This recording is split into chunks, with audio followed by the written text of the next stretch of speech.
gets the second, and I'm rolling. Go ahead. Where'd you go to chiropractic school? I went to chiropractic school at Life Chiropractic College in Atlanta, Georgia. What year did you graduate? I graduated from chiropractic school in 1986. And what was your background prior to going to chiropractic school? I went to Florida Southern College in Lakeland, Florida, and for undergraduate, and I studied biology and was a student athlete before going to chiropractic school. Florida Southern, that's a Christian school, right? Isn't it? Yes, Methodist affiliated. My wife's cousin husband teaches there. I just realized. Frank Lloyd Wright campus. He's been there forever, too. He's been there a long time. You don't know his name by chance? I don't know what their last name is. He was a psychologist, so he probably taught psychology and religion courses. I looked at. We took an Old Testament class and a New Testament class. Yeah, I didn't realize that's where he went. Anyhow, sorry, he takes all this now. What represents to you the most difficult challenge in chiropractic practice? I guess the most difficult thing in chiropractic practice is maintaining that consistency and focus day to day, because it's more like a marathon rather than a sprint. A friend of mine once said, and I find that's difficult for a lot of people.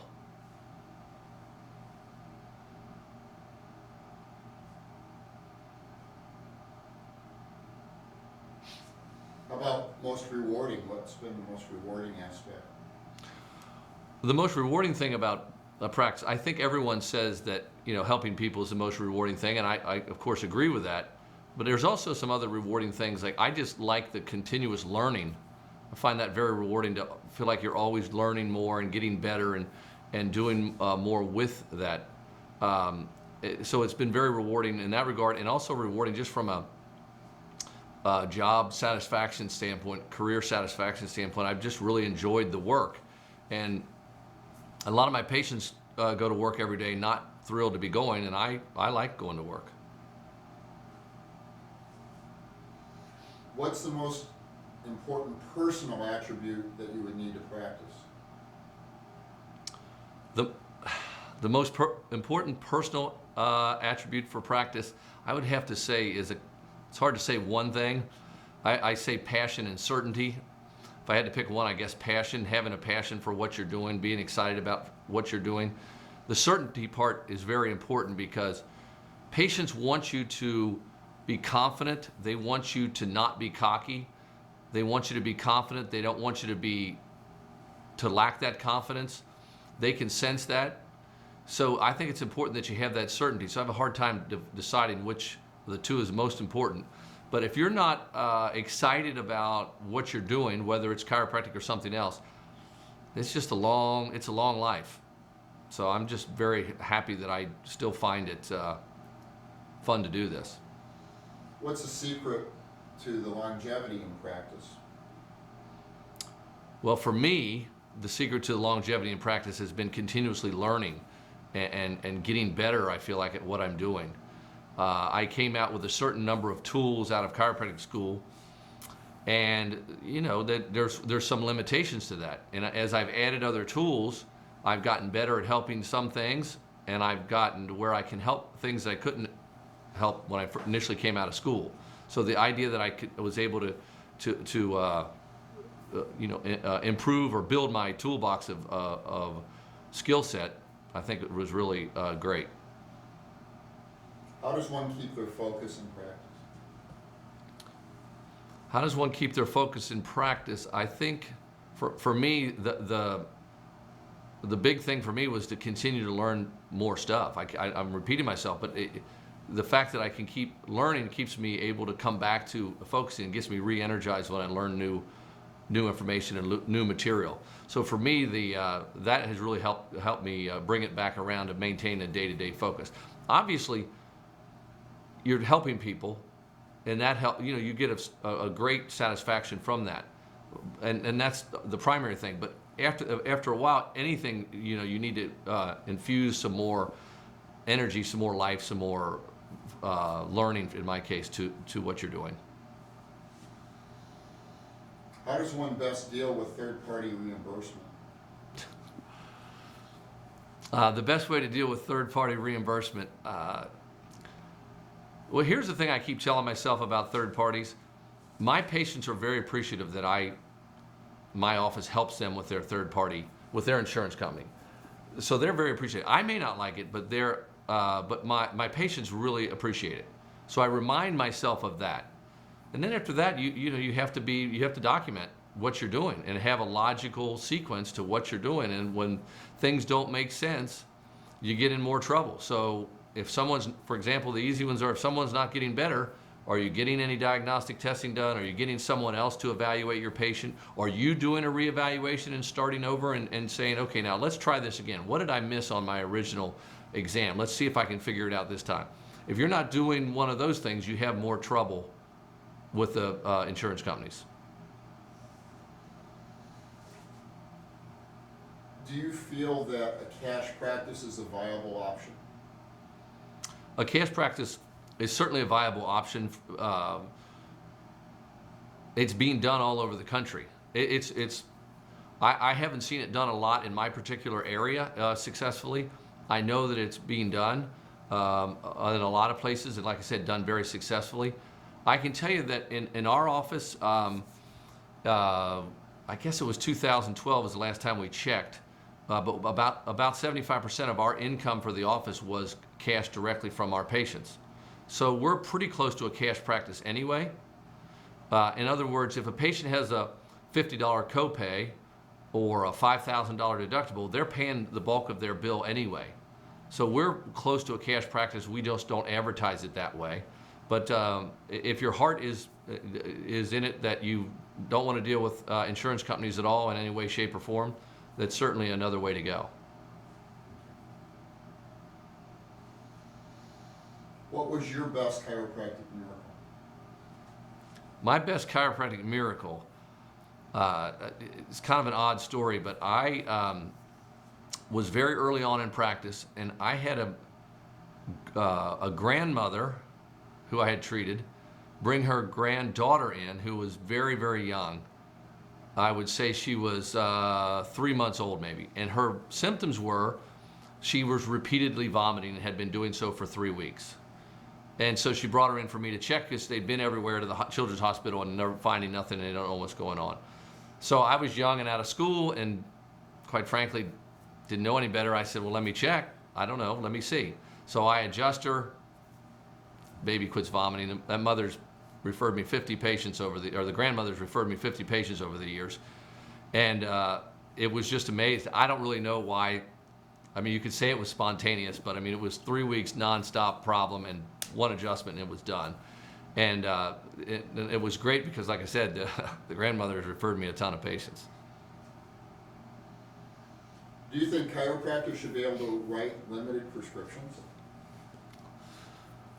Okay, so the question is, should chiropractors be able to write limited prescriptions? And I am not normally a wishy-washy guy, but this is one subject I have not really figured out in my head yet. On the one hand, I can see where DCs want to have a more expanded treatment protocol that they can go to. It brings them more into the mainstream. So I get that side, that argument. I also get the argument that, there's just a lot of drugs in the world and people have plenty of ability to get drugs from a lot of different sources. And I'm talking about prescription drugs or over-the-counter legal drugs. I'm not referring to recreational drugs right now. But I just feel, I've always been very holistic myself, and I always tend to prefer nutritional answers for when drugs are needed, if possible. And drugs are important, they save lives, and I get all that. For me, I've just been very holistically oriented, so I haven't been as curious about that as many people. Like I say, I can see both sides. The other thing that I worry about is if we have prescription drug rights, I worry that our manual skills will deteriorate. I feel like as a profession, we are not as good with our manual skills as we should be anyway, and that gives us an ability to focus on our manual skills even less. So I like the combination of nutrition, our manual skills, whether we're talking about adjustments or rehab or exercise, soft tissue work and so on. I just don't have an answer for that yet. Like I say, I hate to be wishy-washy, but on this one I'm wishy-washy. How do you see the future of chiropractic? Well, I see the future of chiropractic as being really bright. The reason I do is because we're seeing so many of the procedures we do in medicine are just not particularly effective. Now, I don't think chiropractic is the beginning and end of all healthcare. That's not what I mean at all. I mean that conservative care really makes a lot of sense to me from the standpoint of just pick low back surgery. Statistically, low back surgery doesn't work that well. Yes, it does help a lot of people, and yes, I send people for low back surgery sometimes. But I think, why not try conservative care first? Do chiropractic, do a rehab, do acupuncture or nutrition first, and then if you want to get more drastic with it, I think that's great. So what I mean is that with all these procedures and medications that aren't working, talk about opioids now are such an unbelievable problem in this country. If you could get someone going with conservative care first, maybe they don't need to go to opiates. Or if they're on opiates, like Percocet or Vicodin or Oxycontin or whatever they're on, can somebody like us or other conservative care help them get off of the opiates? It's a really a catastrophe in this country what's going on right now with the opiates, and we have to get away from them. So there is such a need right now. I hope we're going to, as a profession, capitalize on this opportunity to push this conservative care first option to the world, and take advantage that there's such an incredible need. So the problems with the chiropractic is that there's a lot of school and a lot of expense to get through the school, and how much money are you going to make at the end? I get that that's a problem. I'm hoping that improves over time, because really society needs us more, not less. How do you see chiropractic integrating further into the system? Okay, the way I see chiropractic integrated more into the system is for a lot of it is just education. In the end, a lot of it is you have to follow the money trail, quite frankly. We're more effective for a lot of things, and we're less expensive at the same time for a lot of things. So if you give me 100 patients who are potentially looking at a low back surgery, and I can take the majority of them and prevent the low back surgery with what I do and what I teach them to do, that saves a lot of money compared to what I charge, compared to what it would cost to have a low back surgery. That would be a huge savings. So as society figures out that we're very effective, then on top of that, the incredible potential savings in dollars and cents that can occur, they're going to want to have us brought into the mainstream more. Also, for most neuromusculoskeletal things, well, especially low back, I guess I should say, the research is pretty clear that chiropractic adjustments or whoever manipulations and exercise is really the foundational stuff, the place to start. So I just feel like the future's bright, and I think that integration will happen naturally, especially as the economics dictate the direction it has to go. I came up with a few other questions as I've been interviewing today, so I'll kind of bring those in. I'll give you a second to think about it.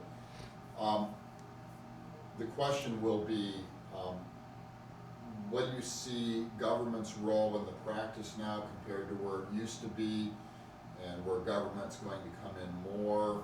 Do you have an opinion on that? Sure, I have an opinion on most things. Where do you see government coming into practice? I see government coming into practice more and more just because of the economics, that they're going to want to save some money, and we're the effective, clinically effective and less expensive option for a lot of things. And I feel like whether it's an insurance company or the government, they're going to want us more as time goes on. That's logic, I know. That doesn't always win, but that's what I would like to see happen, and I think it will happen because, again, of the economics of it. And as far as me personally with my practice, I'm not going to so much worry about it. I'm going to be a member of my associations, and I'm going to try and improve the chiropractic profession overall and treat my patients really well. But I'm not going to lay awake in bed at night thinking about what the government's doing. I just hope the economics make sense to the government and to insurance companies as time goes on. kind of a total different direction here. What makes a good CA in your eyes? The things that make a good CA often depend on what seat on the bus they're on. In other words, what is their position at the clinic? So obviously a front desk person, are they smart enough to multitask, and can they maintain a welcoming persona at the front desk? That's not an easy combination. It's very difficult, in fact, for most people to do, because it's hard to be up a lot, and there's nobody. The fact of the matter is, it's pretty much only pretty darn bright people working in chiropractic clinics now, because there's so many things going on between electronic health records and scheduling and dealing with personalities, insurance questions, and on and on and on. Now, that's for the front desk. If you're talking about somebody that's doing, for example, billing, can they focus? Can they deal with the stress of these insurance companies that don't always do things that are logical and that are going to frustrate the typical billing person? So that takes a different kind of personality. So it kind of depends on the job, but I can't emphasize enough for the chiropractors in practice, that is such a key part of your clinic, because your patients very often connect to your chiropractic assistants, and they are just invaluable. Next one's easy, and Eric and I kind of bantered on this a little bit, and I really want your take on it. What is the importance of the role of systems in a practice? Well, the importance of systems in a practice is huge for me. And for those people who see this, who know me, know that I'm obsessed with systems. And the reason is that you need to think in terms of, if you're going to do anything more than once, you need to have a system for it. You don't want to reinvent the wheel each time this particular job comes up. So I think other than patient care, and even parts of that are going to be systematized, but for everything else, you're going to have a system in place for how to do it and how to do it efficiently. Now, even your patient care, you're going to have the patient brought in, like our system is, you bring the front desk person brings them to the treatment room. They take their blood pressure and pulse and get their height and weight. We come in and do a consult, then we do our exam. Then if we want x-rays, we go down the hall, we ring a bell, and someone comes and takes the x-rays for us. That's our system. So there's a system in place. We know exactly what's going to happen when that new patient comes in. I don't really care what the job is. What is the system? Because in this day and age, the margins in chiropractic practice are not huge. In other words, you don't get a ton of money for everything you do. So you need to be super efficient. And one of the ways to develop that super efficiency is to have these systems in place.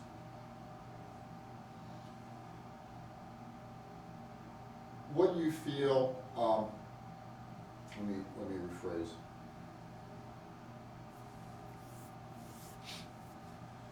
How do you feel is the best way for a chiropractor to approach integrating into the medical community?